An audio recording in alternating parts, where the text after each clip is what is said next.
Pittsburgh Steelers fan answering the question. It's like an auction now. You better, if you move, you better bought something. When you started talking, you talked about when you were mad about what was going on in the organization. Were you mad about calls from above or the players you were playing with?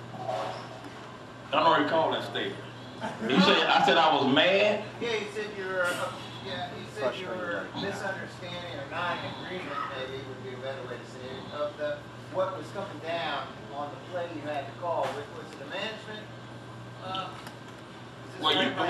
You mean you talking about plays coming into the game? Yeah. Well, when they weren't calling the right play, when you knew. I think what you were alluding to, we were talking about Red Right 88, which is a bad subject. And we were asking what kind of happened there. Did Sipe call the play, or did Sam cover for him, or what should he have done? And I said, Sipe called the play. But my point was that during the course of the year, Sipe was so successful, and the more successful you become as a quarterback, the more power they give you as a quarterback. So they gave him the power sometime. If he's filling the floor of the game, or he's moving the ball, as a player, I know what works and what don't work. I know what play is a tough play today versus a play that's fairly successful. So, but as a running back, I got to run the play. If they call it, I don't have no option. But as a quarterback, we come in the game and say, okay, he said call this play, and he said, I ain't running that play, and run something else. And long as it was successful, you didn't have a problem. But the fact that he let him get away once meant that was okay to do that. So I wasn't in the huddle, and I did not hear Red Right 88 call. But I put all the other factors in. We had different philosophies. We had a backfield called Big Back Backfield, which was Mike Pruitt and Cleo Miller.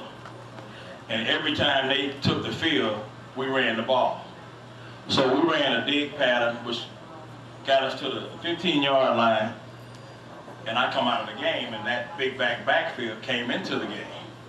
And it was cold that day for those who were there, very cold. And they had heat benches for us, so you got to go to the heat benches, but they have slots in them. You sit and you put your fingers in the slots, and the heat blows out on your feet. But when your feet are froze, you turn around and put your toes right into the bench, which makes you turn your back to the football field.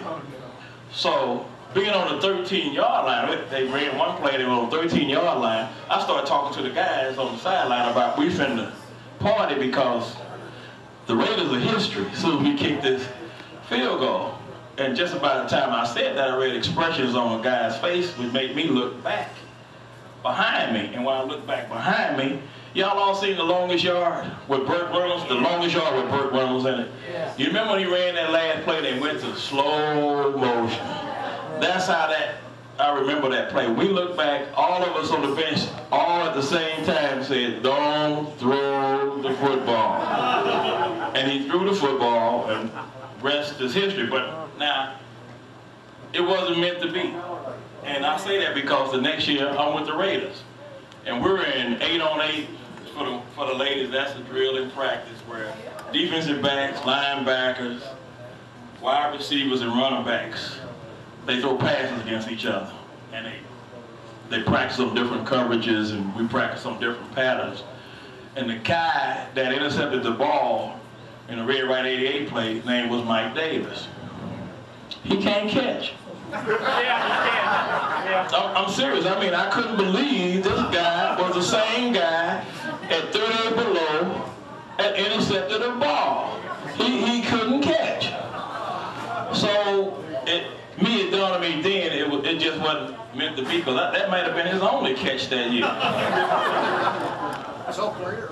It may have been his whole career, but that's his claim to fame. And really, when you talk to him, he'll tell you about that. He made that big catch, and then they go on to win the Super Bowl as a wild card. Yeah, they went on to win the Super Bowl as a wild card. Yeah. Great. Would Cockroach have made the field goal, you think? Well, we talked about that. Well, I look at it this way. There's a young man right there. You play football? You do? You don't? You play soccer then? You don't? Okay. All right. Here's my point. If you take a kid that plays pee-wee football, you teach him basic football, right? Well, if you get on the 3-yard line, are you going to kick a field goal on 4th down? Or are you going to go for 7?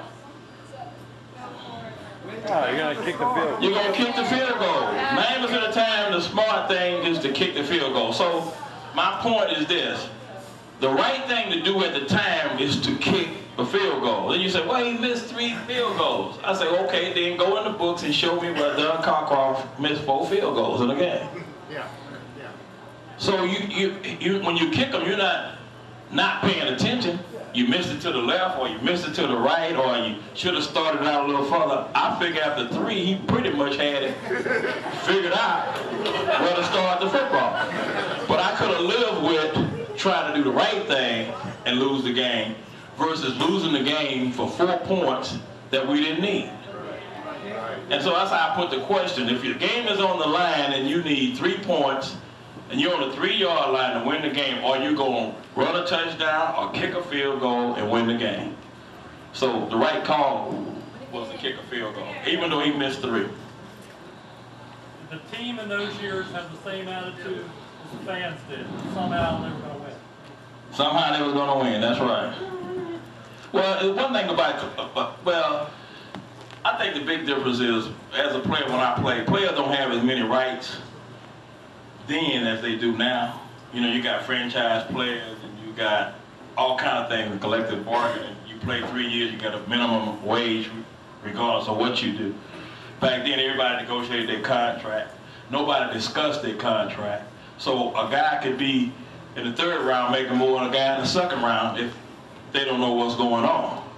But at the same time, guys tend to have stayed with a team longer.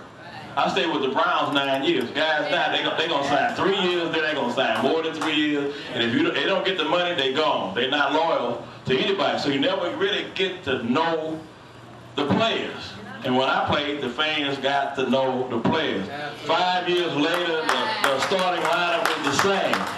Now it changes from year to year. I mean, 3 years after, who was the coach that came in and got all the defensive players? They all went to Denver. Butch Davis. All those guys are gone. We got one, Josh Cribb. Yeah. And he old school. Yeah. Josh Cribb is old school. All right, I got him talking now. Just got one question. Well, both Steelers fans don't have but one question. Now, being from Oklahoma, how do you feel about the 3rd-round draft pick, Cody McCoy, coming from Texas and playing for your team? I don't like it, but I'm going to live with it. And the reason I'm going to live with it is because I'm from Texas, too. So he's a homeboy. How did you feel about the pick, though? I think that they made a great deal because I didn't think he was going. They got the first pick at the best quarterback in that round, and so they didn't give a lot for him. And he's one of the better quarterbacks. I don't think he got a justified grade in comparison to everybody else. Remember, 2 years ago he was running for the Heisman Trophy with all the rest of the quarterbacks. All the quarterbacks that went in the 1st round before him, he was in the running for the Heisman for. And he had a legitimate chance to win the Heisman Trophy. So, you know, most they say the Heisman jinx or whatever. I'm glad he didn't win it. He's an all-time winning quarterback. Right. I'm glad he didn't win it because most Heisman, you know, you can count them on one hand that go on to be successful in the National Football League.